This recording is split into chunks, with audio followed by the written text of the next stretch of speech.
Buenas tardes, bienvenidos a esta conferencia con la que se clausura el curso de la Academia Sevillana de Notariado por el curso que hemos tenido a lo largo de este año, digamos, escolar, ¿no? Pues va a darnos una conferencia con el título "Cuando se acaba la sequía de dividendos", don Jesús Alfaro Aguilar Real. Es licenciado en Derecho y Doctor por la Universidad Autónoma de Madrid, catedrático de Derecho Mercantil en esa universidad desde 1996. Se ha ocupado de temas de derecho de sociedades, de contratos, sobre competencia y sobre condiciones generales de la contratación, a la que dedicó su tesis doctoral dirigida por don José Cándido Casares.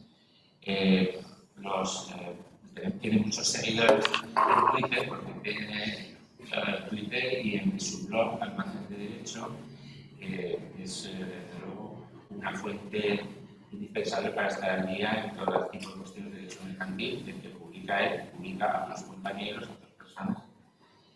Y últimamente ha publicado un libro con la editorial Comares, La persona jurídica, de su última obra, que parte de la numerosa producción de artículos en revistas, en fin. Pues nada, saludamos a don Jesús y pues cuando quiera podemos. Muchas gracias. Tengo que empezar dando las gracias a don Francisco Aranguren por la invitación para participar en la Academia Sevillana del Notariado, de la que yo tuve noticia cuando, allá por los años 90, cuando me facilitaron un trabajito publicado en la Academia del hijo del decano de este colegio, que fue el notario Cruz Auñón, o sea, de Pedro Cruz Villalón. Y siempre he recordado ese trabajo porque me abrió algunas ventanas en el tema que estaba estudiando. Así que es para mí una gran satisfacción haber podido venir a cerrar este curso este año.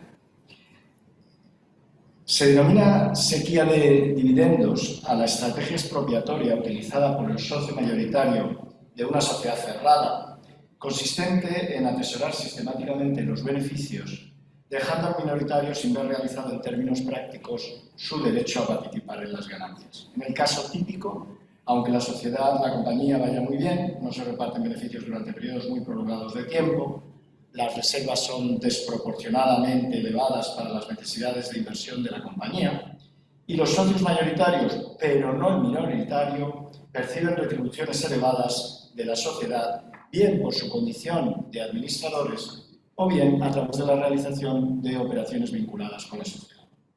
En lo que sigue, me propongo argumentar dogmáticamente la corrección de la tesis que sostuvimos Aurora Campins y el que les habla en un trabajo escrito en 2011 y que afirmaba la legitimidad de la condena a la sociedad a repartir el beneficio cuando el acuerdo de aplicación del resultado hubiera sido anulado por abusivo.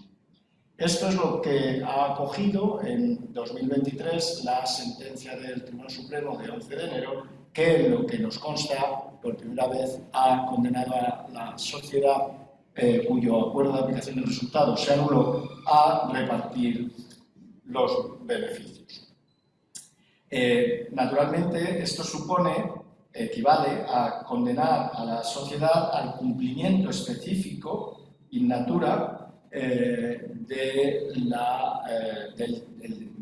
un deber de reparto. La sentencia del Supremo ha sido criticada, yo diría que por la mayoría de los autores que se han ocupado de ella, y básicamente lo que vienen a decir estos autores es que el socio mayoritario es un fiduciario que debe a su principal, o sea, a la sociedad o al beneficiario, su mejor juicio discrecional sobre lo que él cree que más conviene al principal, al interés social. Por tanto, si el fiduciario presta su juicio, esto es, toma la decisión sobre el patrimonio del principal que considera mejor para él, y un tribunal considera que al decidir y actuar así infringió su deber fiduciario, sus deberes hacia el principal, bien porque actúa en conflicto de interés o antepuso de cualquier forma su propio interés al del principal, el tribunal puede anular la decisión del fiduciario y los contratos que deriven de tal decisión. Puede condenarle a indemnizar o a restituir el enriquecimiento injusto, pero no puede sustituir al fiduciario en la decisión que ha sido anulada. Condenar a la sociedad, dicen estos autores, a repartir los beneficios del ejercicio supone precisamente sustituir la discrecionalidad de juicio de un fiduciario por la decisión de un tribunal de justicia. Para que se comprenda de qué estoy hablando, imaginemos que un gestor de inversiones compra acciones para su cliente. Como fiduciario, esperamos de él que actúe desinteresadamente, es decir, que anteponga a sus intereses personales el interés de su principal en maximizar el valor de sus inversiones. De modo que este gestor infringiría su deber fiduciario si adquiere para su cliente acciones de ANX en lugar de las de BDX y lo hace porque la comisión que recibe de la operación realizada es más elevada. Pues bien, si el juez considera que el asesor de inversiones infringió su deber fiduciario al adquirir las acciones de ANX, la condena no puede consistir en obligarle a comprar para su cliente las acciones de BDX. El juez no puede sustituir al fiduciario en el ejercicio de su juicio en el mejor interés de su cliente sobre qué acciones comprar, ya que el contenido de dicho juicio es variable y potencialmente de un contenido infinito. De modo semejante, se dice, el tribunal que estime la demanda de impugnación del acuerdo social de aplicación del resultado no podría sustituir el juicio discrecional de la mayoría cuando acuerda reservar o distribuir los beneficios del ejercicio, porque la mayoría, cuando toma tal decisión, se dice, actúa como fiduciario de la sociedad.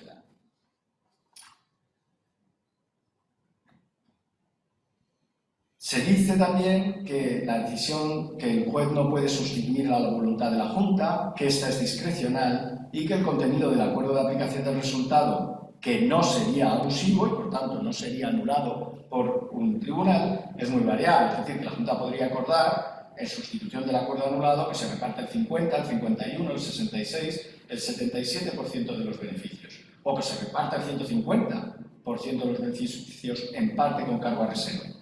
De modo que, al condenar a repartir todo el beneficio del ejercicio, se estaría sustituyendo indebidamente a la mayoría en una decisión discrecional. Este argumento se refuerza diciendo que el acuerdo de aplicar el resultado a reservas o a dividendos es una decisión relativa a la financiación de la sociedad, lo que entraría dentro del núcleo de las cuestiones que deben dejarse a criterio discrecional de la Junta. De ambos argumentos, débiles a mi juicio, me ocuparé en lo que sí.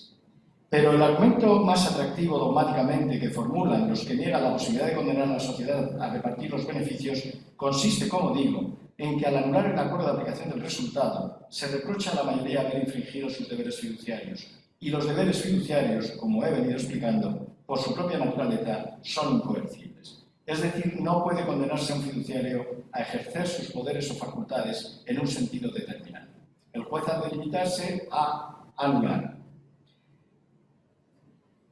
Para criticar este razonamiento hay que partir del concepto de deber fiduciario. ¿Qué es un deber fiduciario?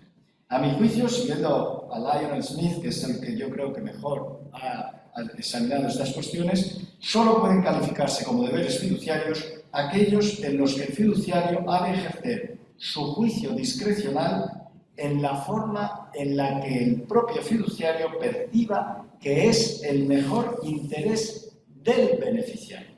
Es decir, no basta con que uno pueda influir sobre la esfera jurídica de otra persona, incluso que disponga de discrecionalidad. Es necesario que el derecho le imponga ejercer esa discrecionalidad de juicio en los términos que el fiduciario considere que son los que más benefician al principal. Y es que efectivamente el deber fiduciario no prescribe una conducta determinada.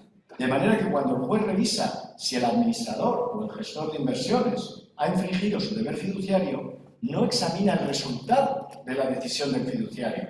A lo mejor las acciones de AXN han subido mucho o las de DXN han bajado de precio, sino el proceso de decisión, con el objetivo de determinar si ejerció su juicio en lo que consideró que era el mejor interés del beneficiario o del principal.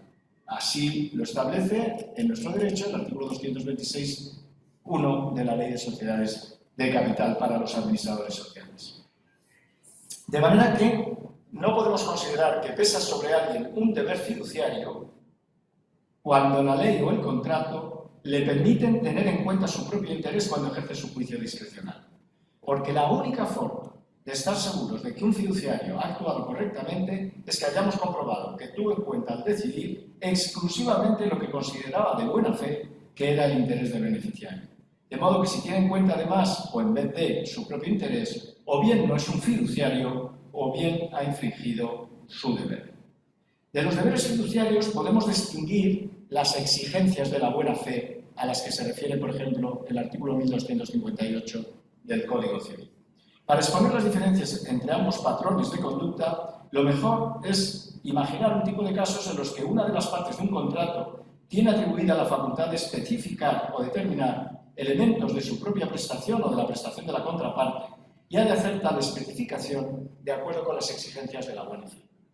Supongamos, por ejemplo, que un juez tiene que decidir si el contratista cumplió o no con el contrato de obra cuando usó un material determinado en la construcción de un edificio, en lugar de otro de diferente calidad. O imaginemos en un contrato de préstamo si nos preguntamos si el prestamista incumplió el contrato al hacer uso de su facultad para variar el tipo de interés en un contrato de préstamo hipotecario a interés variable.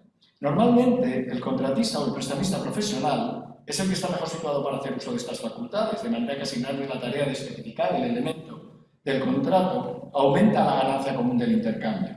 Pero no decimos que el contratista o el prestamista soporten un deber fiduciario frente al comitente o frente al prestatario. Y no pesa sobre ellos un deber fiduciario porque no estamos atribuyendo discrecionalidad al contratista o al prestamista para que decida lo que él cree que es mejor para el comitente o el prestatario. Estamos pidiéndole otra cosa. Estamos pidiéndole que complete el contrato en los términos que habrían completado las partes de común acuerdo si los costes de transacción no se lo hubieran impedido. Por tanto, cuando el juez revisa la conducta del contratista o del prestamista, decide sobre el resultado. Esto es, sobre si el material utilizado efectivamente se corresponde con lo pactado o si la variación efectuada en el tipo de interés es la que procedía de acuerdo con el contrato. En este ejemplo, pesa sobre el contratista y el prestamista un deber de ejecutar el contrato y de integrarlo de acuerdo con las exigencias de la buena fe. Artículo 1258 del Código Civil. El contratista o el prestamista en nuestros ejemplos actúan en su propio interés cuando determinan la calidad del material que empleará o cuando determinan el nuevo tipo de interés. No esperamos que su comportamiento sea desinteresado o altruista. No esperamos tampoco que antepongan el interés del comitente o del prestatario suyo propio, sino que ponderen ambos de acuerdo con lo pactado y lo que la buena fe exige a cualquier contratante situado en esa posición.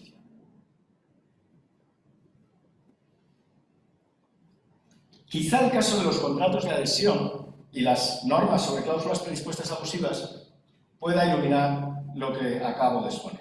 En efecto, podría discutirse si el predisponente, el empresario que presenta al consumidor un clausulado predispuesto que éste debe aceptar o rechazar sin más, tiene o no un deber fiduciario que le obliga a que el contenido de las cláusulas predispuestas sea equilibrado.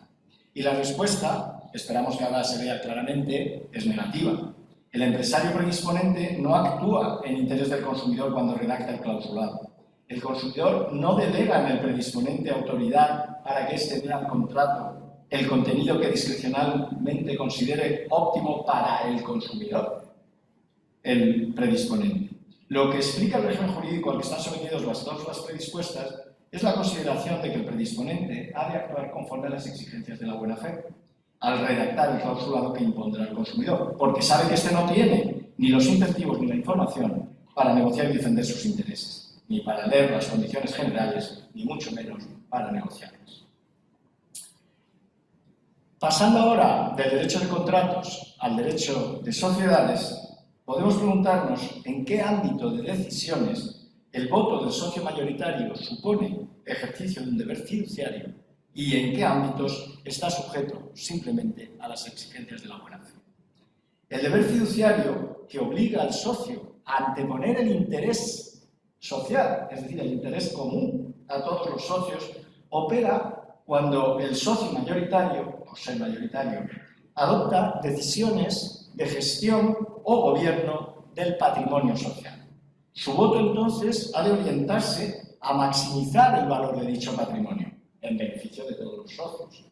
En términos más precisos, términos de Pazares, el deber fiduciario opera en la estructura de gobierno y permite el escrutinio del derecho de voto, el derecho de información e incluso el derecho de impugnación. Podría decirse que el ámbito en el que opera el deber fiduciario del socio mayoritario es semejante al ámbito de aplicación de la regla de la discrecionalidad empresarial, la Business Judgment Rule. Es decir, que comprende, por lo menos, las decisiones estratégicas y de negocio que adopte la Junta y que normalmente serán adoptadas por los administradores. Por tanto, al igual que los administradores, el socio mayoritario goza de discrecionalidad y en el ejercicio de tal discrecionalidad no puede ser sustituido por un juez. En este sentido, es correcto decir que también a los acuerdos de la Junta de Socios relativos al gobierno del patrimonio social se le aplica la regla de la discrecionalidad empresarial. El legislador supone que la mayoría actúa racionalmente y atribuye a la mayoría un poder ampliamente discrecional para gobernar el patrimonio social. Aunque el juez, como cualquier tercero, pueda considerar que la decisión adoptada por la Junta no permite predecir que provoque un aumento del valor futuro del patrimonio social, el derecho cede confianza a la mayoría porque la mayoría tiene los incentivos y la información adecuados para asegurar que la decisión del órgano social, de la Junta en este caso, tenderá a hacer aumentar el valor del patrimonio social. Los jueces no pueden revisar estas decisiones. El juez no puede anular, por contrario al interés social, un acuerdo por el que una junta de una compañía decide cerrar una división de la empresa simplemente porque considere que el juez considere que el cierre no es lo mejor para la compañía. Lo que el juez puede revisar es si el fiduciario, la junta o los administradores actuaron movidos por un interés espurio, distinto del interés del principal cuando decidieron cerrar esa división. Pero lo que no puede hacer el juez es sustituir al fiduciario en la emisión de ese juicio y decidir, por ejemplo, que no sea esa la división que se cierre, sino que sea otra. Este juicio solo lo puede emitir el fiduciario. En definitiva, la mayoría tiene deberes fiduciarios cuando toma decisiones de gobierno del patrimonio social, porque la ley atribuye la capacidad de formar la voluntad de la sociedad respecto de dicho patrimonio, y al hacerlo ha de ejercer su juicio discrecional, la mayoría, en el mejor interés de la compañía, en lo que él, la mayoría de buena fe, considere que es el mejor interés de la compañía. Por el contrario, el deber del socio mayoritario de actuar conforme a las exigencias de la buena fe opera frente a los demás socios y en las relaciones contractuales que tienen lugar en el marco del contrato de sociedad. En palabras de Pazares, las exigencias de la buena fe operan en relación a lo que la sociedad tiene de estructura de intercambio o distribución, en las relaciones entre el socio y la sociedad y entre la sociedad y el socio, tal y como el régimen de aportaciones, de los derechos de suscripción preferente, de los dividendos, derechos de separación o prestaciones accesorias. La relación a la que se hace referencia y en la que todas las partes han de comportarse de acuerdo con las exigencias de la buena fe es la relación entre los socios, en lo que es semejante a la que se establece entre los contratantes de un contrato de intercambio. Su contenido puede formularse diciendo que en lo que se refiere al socio mayoritario, este ha de tener en consideración cómo afectan a los otros socios los acuerdos que se adoptan con su voto decisivo, en lo que se refiere a las obligaciones y derechos de los socios en el marco del contrato de sociedad. El socio mayoritario puede avanzar sus propios intereses cuando toma estas decisiones, pero ha de respetar la distribución de beneficios prevista en la relación de los socios, esto es, la que hayan pactado o habrían pactado si hubiesen previsto el escenario concreto que se decide mediante un acuerdo social en el momento de celebración del contrato.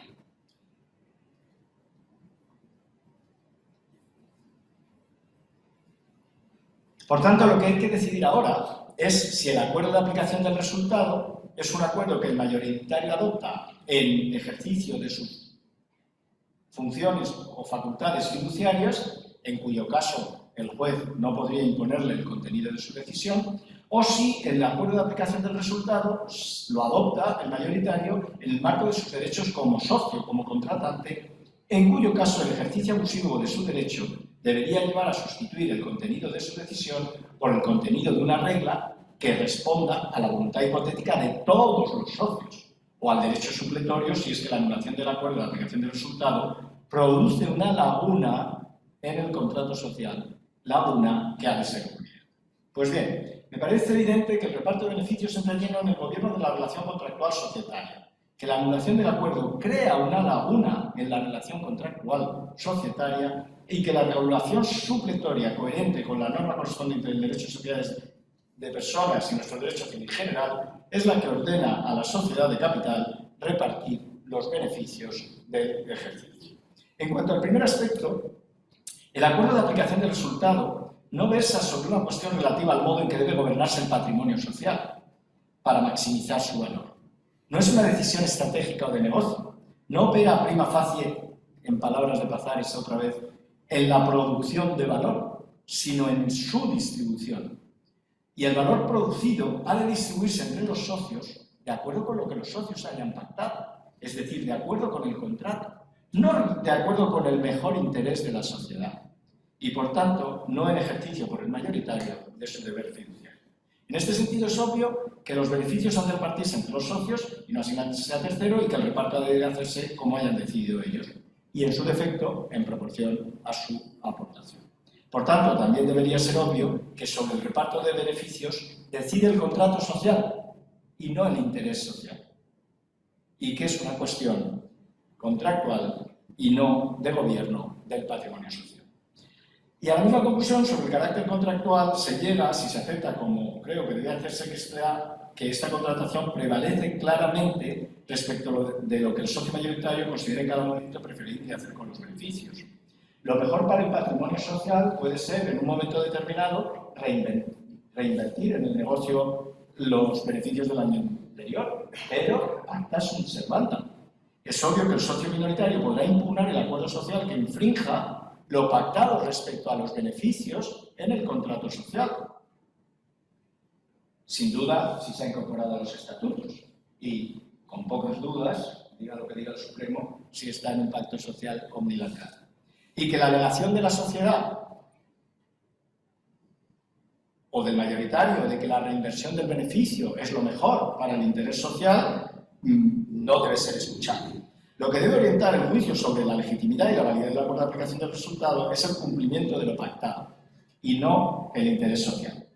Me parece que es una prueba de que el mayoritario que vota por el reparto, porque así se pactó entre los socios, no está ejerciendo en modo alguno un deber fiduciario, ni está orientando su voto al interés social.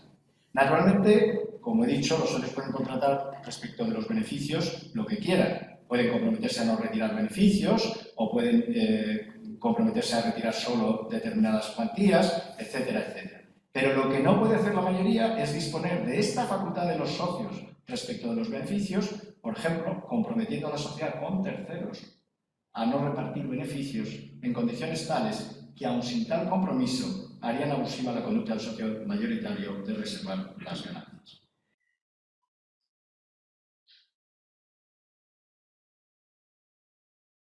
En la misma línea, un acuerdo de aplicación del resultado que consista en repartir los beneficios no puede ser anulado por ser contrario al interés social, en el sentido del artículo 204 de la Ley de Sociedades de Capital. La razón no es que el acuerdo no pueda reducir el valor del patrimonio social, es decir, que sea contrario al interés social. repartir los beneficios puede ser contrario al interés social. Por ejemplo, porque deja a la compañía en una situación de fragilidad en términos de liquidez, sino que no se cumpliría un requisito añadido que contiene el artículo 204, y es que el acuerdo haya sido adoptado en beneficio de uno o varios socios o de terceros. La responsabilidad de los socios y eventualmente de los administradores frente a los acreedores sociales, porque esta retirada de beneficios provoque en el medio plazo la insolvencia de la sociedad, por ejemplo, será concursal o extracontractual, pero no es societario. Acuerdos imprudentes y dañinos para el patrimonio social adoptados por los socios no son impugnables si no benefician a algún socio o tercero en particular. Si el acuerdo de aplicación del resultado no puede ser impugnado por contrario al interés social porque, por definición, no puede beneficiar de modo particular a ningún socio o tercero, dado que se reparte proporcionalmente a la participación en el capital, quedaría demostrado que no estamos ante un acuerdo respecto del cual el socio mayoritario esté actuando como fiduciario. El acuerdo de reservar los beneficios será abusivo cuando, como vimos al principio, existiendo amplias reservas sin utilizar, esto es lo que se denomina en la ley necesidad razonable de la sociedad, el socio mayoritario tenga un interés particular en tal reserva. ¿Por qué podría tener el socio mayoritario un interés particular en la reserva? Por ejemplo, porque le libere parte de sus acciones de la prenda que había otorgado como garantía de un préstamo, o aumente el balance de la compañía y eso provoque indirectamente un aumento de su remuneración como administrador. Pero los casos más frecuentes en los que la reserva de los beneficios es abusiva son aquellos en que la negativa a repartir los dividendos es un acto emulativo por parte de la mayoría. Es decir, el mayoritario lo adopta con el dolo de que sabe que impacta gravemente sobre los minoritarios, pero a él es útil estratégicamente en el enfrentamiento que mantiene con ellos o como una herramienta para obligarles a llegar a un acuerdo en los términos preferidos por la mayoría. Y será un indicio del carácter emulativo del acuerdo que la reserva de beneficios no sea razonable atendiendo a la situación y a las necesidades financieras de la compañía. En este punto debe recordarse que mientras los beneficios permanezcan en el patrimonio social, el socio minoritario asume el riesgo de que se produzcan pérdidas o que acaben en los bolsillos del socio mayoritario o de los administradores. Esto significa que el mayoritario tiene un interés genérico en preferir la reserva de los beneficios, interés que no comparte con el minoritario y que no tiene que ver con la política de financiación de la compañía, sino con los costes de agencia de la relación mayoritario y minoritario. Los que sostienen que la aplicación del resultado forma parte del gobierno del patrimonio social incurren, creo, en una confusión en relación con la calificación que merece el acuerdo social de aplicación del mismo. Es cierto que desde el punto de vista económico-financiero, la aplicación del resultado forma parte de la política de financiación de la sociedad. Esta es la explicación, sin duda, de la reticencia de muchos tribunales a condenar a las sociedades al reparo.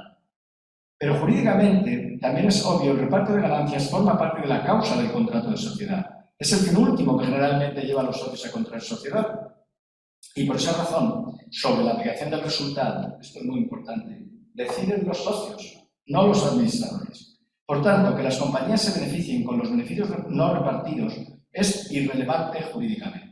El contrato prevalece sobre el interés social y si los socios no han pactado nada expresamente sobre la distribución de los rendimientos del patrimonio social, la validez de las decisiones mayoritarias al respecto debe encontrar su límite en la buena fe. El mayoritario no puede adoptar un acuerdo de aplicación del resultado que suponga un desprecio manifiesto de los intereses de sus consorcios. ¿Y por qué no? Se puede entender fácilmente. Porque una decisión así jamás podría considerarse como aceptada por todos los socios en el momento de contratar la sociedad. Obsérvese que esta apreciación nos conduce a enjuiciar la validez de la decisión mayoritaria desde la perspectiva de lo que las partes, los socios, habían establecido en el contrato inicial. Es decir, nos remite a la interpretación integradora y a la integración del contrato. Para los socios minoritarios en general, frente a estas conductas contrarias a las exigencias de la buena fe, es bastante protección el principio de igualdad. Porque por su propia naturaleza, el deber de los órganos sociales de tratar por igual a todos los socios protege al minoritario cuando el mayoritario decide sobre aspectos contractuales societarios. Por ejemplo, si el mayoritario decide no repartir dividendos, él tampoco los recibe. Si el mayoritario decide aumentar el capital, él tendrá que realizar también el desembolso de su aportación. Si el mayoritario reduce el número de miembros del Consejo de Administración, él también verá reducido el número de consejeros que puede nombrar si el minoritario tiene el derecho a representación proporcional. Si el mayoritario decide restringir la transmisibilidad de las acciones, tampoco podrá él venderlas libremente. La laguna que la ley y el principio de igualdad o el deber de igualdad de trato no cubren es el de las decisiones adoptadas por el socio mayoritario, por los administradores, que, aunque sean formalmente igualitarias, impactan de manera desigual sobre la mayoría y la minoría. Este impacto desigual ha de ser soportado por la minoría cuando se trate de decisiones relativas al gobierno del patrimonio social, a las que el mayoritario ha de actuar como un fiduciario. Por ejemplo, la decisión de cerrar una división de la empresa, que es aquella en la que trabajan los hijos del socio minoritario, que ve así que sus hijos se quedan en paro. Si el minoritario quiere blindar su posición a este respecto, lo que tiene que hacer es incluir un pacto en el contrato social que le blinde frente a estas decisiones de la mayoría. Pero no cuando se trata de decisiones que afectan no al patrimonio social, al gobierno del patrimonio social, sino al contrato social.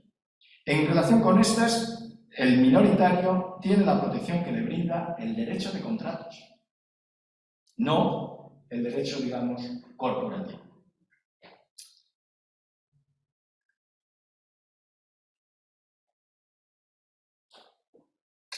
Establecido que la aplicación del resultado forma parte de los acuerdos sociales concernientes al gobierno de la relación societaria contractual y no al gobierno del patrimonio social, y que en este ámbito el socio mayoritario no se comporta como un fiduciario frente al minoritario, sino como socio al que obliga las exigencias de la buena fe, queda por justificar la condena a la sociedad cuyo acuerdo social sobre la aplicación del resultado ha sido anulado por abusivo.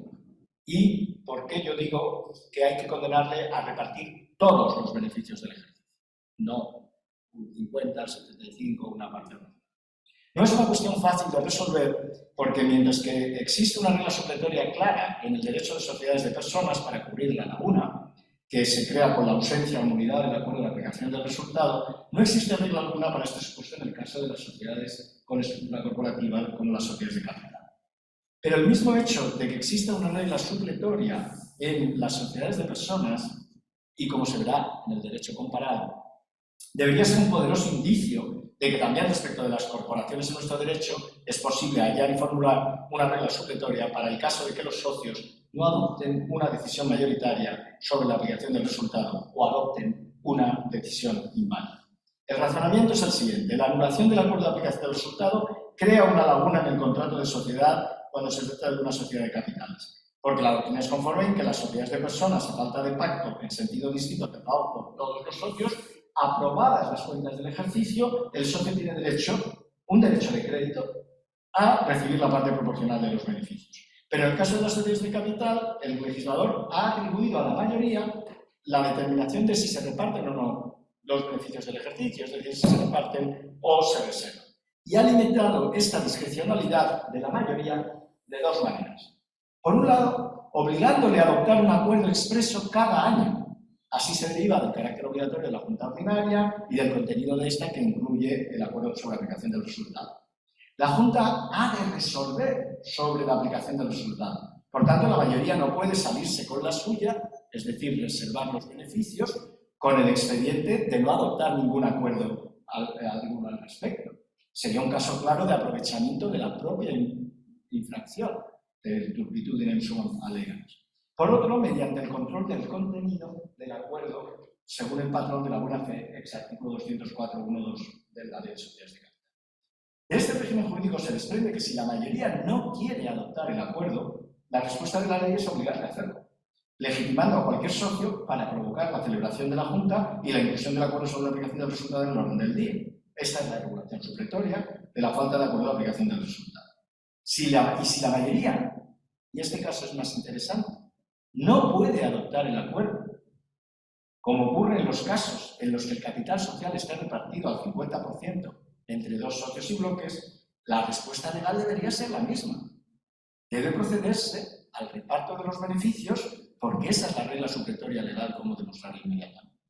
Este supuesto del reparto al 50% en la votación sobre la aplicación del resultado no ha sido analizado en la doctrina en estos términos porque el remedio natural en caso de bloqueo en la adopción de acuerdos por la Junta es la disolución. Pero si imaginamos un caso, que cada vez hay más, en el que ninguno de los dos socios al 50% quiere la disolución, por ejemplo, porque esperan vender la empresa en el futuro y quieren venderla tal como está, ¿por qué ha de prevalecer la voluntad del socio que quiere reservar los beneficios sobre la voluntad del socio que quiere que se repartan? No hay ningún criterio de justicia o de legalidad que permita tal conclusión. En definitiva, si no es posible adoptar un acuerdo por la división del 50%, o si el acuerdo adoptado por la mayoría de reserva de los beneficios contradice las exigencias de la buena fe y es anulado por abusivo, se genera una laguna en el contrato de sociedad. Y esta laguna consiste en que no sabemos qué ha de hacerse con el resultado del ejercicio. La aplicación de la regla propia de las sociedades de capital, que la mayoría adopte un acuerdo al respecto, no puede servir para cubrir una laguna que ha sido provocada precisamente por el ejercicio contrario a la buena fe por parte de la mayoría de la facultad que la regla supletoria le atribuye, determinar qué se hace con los resultados del ejercicio, o por su incapacidad para adoptar el acuerdo correspondiente. Es necesario, pues, acudir a una regla supletoria, digamos, de segundo grado. Esta regla supletoria de segundo grado es la que establecería la obligación de la sociedad de repartir los beneficios del ejercicio. Igual que ocurre con la anulación del acuerdo de aplicación del resultado, sucede en el caso ya traído a colación de las cláusulas abusivas. En la discusión acerca de las consecuencias de la nulidad de las cláusulas abusivas, se admitía generalmente que no cabía la reducción conservadora de la validez. Esto es, no cabía sustituir la cláusula nula por una regulación lo más parecida posible a la de la cláusula declarada nula. Al contrario, lo que debe hacerse es eliminar completamente del contrato la cláusula abusiva y, en su lugar, si la anulación de la cláusula general genera una laguna en el contrato, que no ocurrirá muy a menudo, se aplican las reglas sobre integración del contrato, o sea, la norma supletoria que pretendió sustituirse en todo o en parte con la condición predispuesta. El juez ha de decidir en estos casos cuál sería la regla supletoria aplicable a ese contrato una vez declarada la nulidad de la cláusula predispuesta, porque así le obliga el artículo 1.7 del Código Civil y no puede aducir que las reglas que podría sustituir a la regulación que contenía la cláusula abusiva son varias. El hecho de que no sea obvio qué regulación contractual debe aplicarse una vez eliminada completamente la cláusula abusiva no permite al juez dejar de resolver al respecto, ni tampoco permite, en lo que ahora interesa, al juez dar una nueva oportunidad al predisponente, al empresario, para que redacte la cláusula declarada abusiva en una forma que sea compatible con un equilibrio de los derechos y obligaciones de las partes, como dice el artículo 82 de la Ley de Consumo. El predisponente, como la mayoría, tuvo su oportunidad y no la aprovechó. Establecida la existencia de la laguna y ante la ausencia de una regla supletoria, decía, hay que acudir a la parte general de derecho de sociedades. No hay norma supletoria en la ley de sociedades de capital porque el legislador espera que, salvo casos patológicos, sean los propios socios los que establezcan la regla.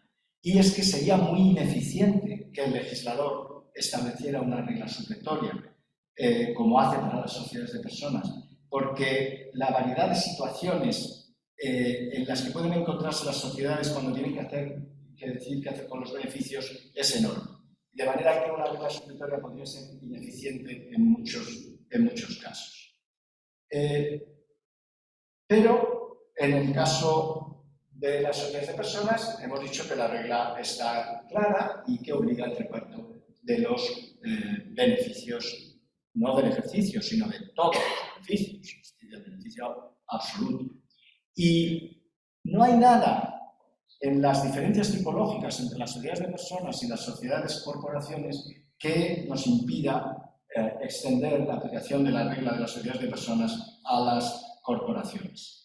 Que las corporaciones, las decisiones de los miembros se tomen por mayoría y mediante acuerdos sociales adoptados por los órganos no impide la existencia de acuerdos que son obligatorios para la Junta, ni que haya circunstancias en que el legislador sustituya a la decisión de la mayoría. Por ejemplo, la disolución de pleno derecho cuando no se adapta una sociedad a un cambio legislativo, o la libertad de transmisión de las participaciones cuando la Junta no se pronuncia sobre si autoriza o no la transmisión.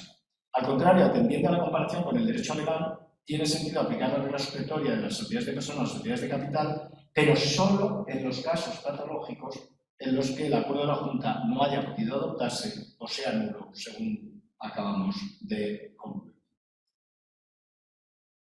Con este razonamiento se resuelve en la afirmativa, a mi juicio, la cuestión más polémica sobre el reparto de los beneficios sociales. La de si la decisión de la sociedad de repartir o reservar es una decisión binaria. Recuerden que al principio de mi exposición explicaba que uno de los argumentos de la doctrina que ha criticado la sentencia del Tribunal Supremo consistía en afirmar que el juez no puede sustituir a la mayoría, a la Junta, porque muchos acuerdos de aplicación del resultado serían compatibles con la buena fe. Pero yo creo que, visto, una vez examinadas todas estas cuestiones, la conclusión resulta evidente. A los efectos de aplicar la regla supletoria de segundo grado, la cuestión es binaria. O se reservan los beneficios del ejercicio o se reparten. Si la regla supletoria conduce al reparto, evidentemente han de repartirse todos los beneficios del ejercicio, no solo una parte. Por tanto, resumiendo lo que se ha explicado hasta aquí, la regulación de la aplicación del resultado vigente para las sociedades de capital sería aquella que añadiera al actual artículo 164, cuando prevé que la Junta ha de resolver anualmente sobre la aplicación del resultado, una frase o párrafo que dijera: la sociedad procederá a repartir los beneficios del ejercicio en el caso de que el acuerdo social al que se refiere el párrafo anterior no pudiera adoptarse o el adoptado fuera anulado. Obsérvese que la regla supletoria no se aplica a falta de un acuerdo entre los socios en contrario, como ocurre en la sociedad de personas. Ni siquiera a falta de regulación estatutaria, que por supuesto. Ni siquiera, como en derecho alemán, a falta de un acuerdo de la mayoría de la Junta de contenido distinto al del reparto de los beneficios del ejercicio. Porque ante la falta de adopción de un acuerdo de aplicación del resultado por parte de la Junta, en derecho español, a diferencia del derecho alemán, el socio minoritario no puede reclamar el reparto directamente, sino que ha de solicitar la convocatoria judicial de la Junta Ordinaria. Espero que algunos de ustedes estén ya pensando en el 348 bis. Lo que ha hecho el legislador en el 348 bis ha sido precisamente que ante la falta de una decisión de la Junta de repartir el beneficio del ejercicio en las cuantías previstas en ese artículo, nace para el socio minoritario un derecho a separarse. Aquí no nace el derecho a recibir el beneficio del ejercicio. Si la Junta no adopta el acuerdo, nace un derecho del socio a exigir que la Junta se pronuncie, pero no a exigir directamente el reparto del beneficio. Para aplicar la regla supletoria de segundo grado, por tanto, hace falta que se haya adoptado un acuerdo de reservar los beneficios que sea nulo o que no haya podido adoptarse el acuerdo porque no se ha podido formar una mayoría ni a favor ni en contra. La regla, creo, encaja como pretensión en una acción de cumplimiento, como la impugnación de un acuerdo social abusivo. El tribunal condena a la mayoría a cumplir con el contrato social, lo que significa cumplir no solo con los estatutos, lo expresamente pactado, sino también estar a las consecuencias que, de acuerdo con la naturaleza del contrato de sociedad, sean conformes con esta causa lucrativa o onerosa, con la buena fe, los usos y la ley. En este caso, la regla que hemos formulado y que obliga a repartir los beneficios del ejercicio es la ley, en el sentido del artículo 1258. Además, es aproximadamente equitativa, porque no compromete la financiación de la sociedad.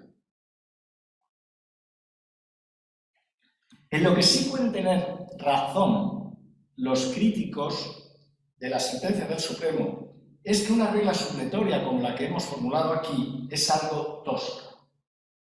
Curiosamente, tal es el calificativo, tosca, que merece la regla del artículo 1167 del Código Civil, que establece, como recordarán, que si el contrato calla sobre la calidad y circunstancias de la cosa que ha de entregar el deudor, el acreedor no podrá exigirla ni de calidad superior, ni el deudor entregarla de calidad inferior.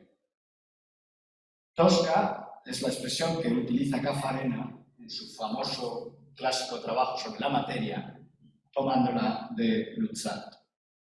Caffarena explica que la regla de la calidad media, el principio de la calidad media, se fue imponiendo como más ajustado a las reglas de la equidad.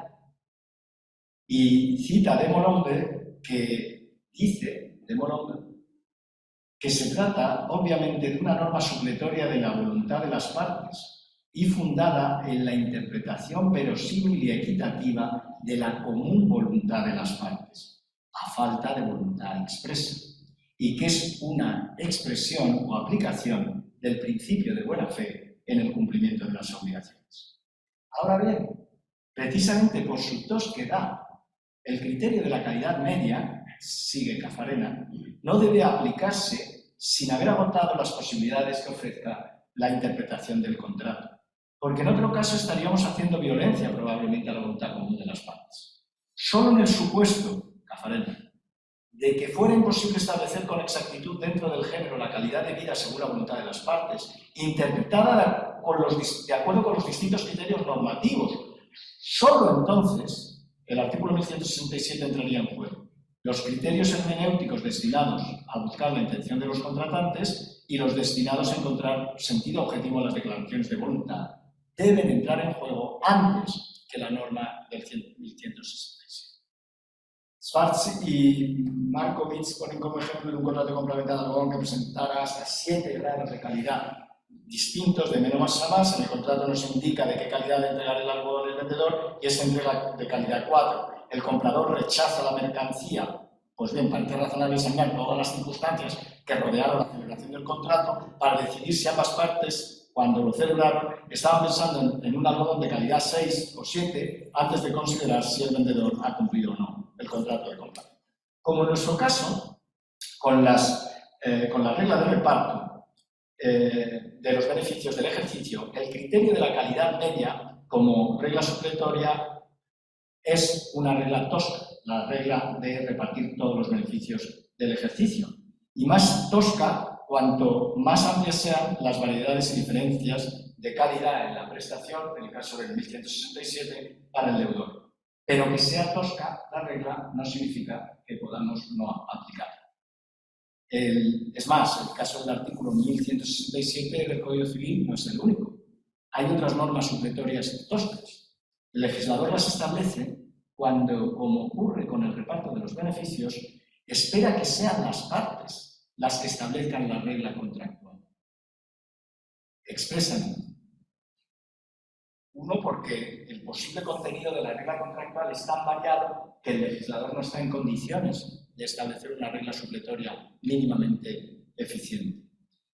Dos, porque la cuestión tiene suficiente importancia en la economía del contrato como para esperar que las partes lo hayan regulado. Si uno está comprando algodón, es de esperar que establezca algún criterio para medir la calidad que cumple con el contrato. Si uno celebra un contrato de sociedad, es de esperar que regule algo o diga algo de cómo se van a repartir los beneficios. Y además, porque sin esta regla podríamos tener que llegar a declarar la nulidad del contrato por indeterminación en su objeto, cosa que hemos visto que ocurre también otra vez en el caso de las condiciones generales. Voy terminando ya. Creo que del mismo modo el socio mayoritario ha desarrollado entre todas las posibles una aplicación del resultado en infracción de lo que la buena fe contractual le exige, o lo que es lo mismo, lo que la prohibición del abuso de derecho le impone. Y en consecuencia, a falta de prueba por su parte, en el sentido de que los socios habrían adoptado un acuerdo distinto de aplicación del resultado, que es distinto al reparto de todos los beneficios de ese ejercicio, el juez tiene que obligarle a aceptar una distribución de beneficios que sea equitativa para todos los socios y, dada la estrecha ligación del acuerdo con los beneficios producidos en el ejercicio, el reparto de todos los beneficios de ese ejercicio parece equitativo. Por un lado, no va más allá de lo necesario para satisfacer las legítimas expectativas del socio minoritario, al reparto de las ganancias, en cuanto que no limita la libertad de la mayoría para decidir qué hacer con los beneficios en los sucesivos ejercicios y no afecta a las reservas ya acumuladas. Y por otro, reduce suficientemente el arbitrio judicial, ya que el tribunal solo podrá apartarse del reparto del 100% del beneficio si en vía de interpretación integradora del contrato de sociedad considerara que los usos establecidos por los socios con anterioridad en su práctica durante la vigencia de la sociedad, o los pactos alcanzados entre todos los socios en materias relacionadas, o la simple conducta previa concurrente de todos los socios en el pasado, conducen a preferir una solución distinta. Por ejemplo, en el caso de la sentencia del Tribunal Supremo, efectivamente había un precedente en el que los socios habían acordado, todos por unanimidad, repartir el 75%. Y por eso condena al reparto del 75%. Y en fin, la regla de la mayoría, esencial en las corporaciones e inexistente en las sociedades de personas, no es un obstáculo para esta conclusión. Recuérdese que hemos establecido que al acordar sobre la aplicación del resultado, la mayoría debe actuar de acuerdo con las exigencias de la buena fe. De eso se deduce que si no tiene razones para reservar los beneficios, debe votar a favor de repartirlos. Por tanto, anulado el acuerdo de reservar los beneficios, la regla de reparto de todos los beneficios del ejercicio acude inmediatamente a cubrir la laguna provocada por el socio mayoritario al acordar una aplicación del resultado abusiva. He dicho, muchas gracias.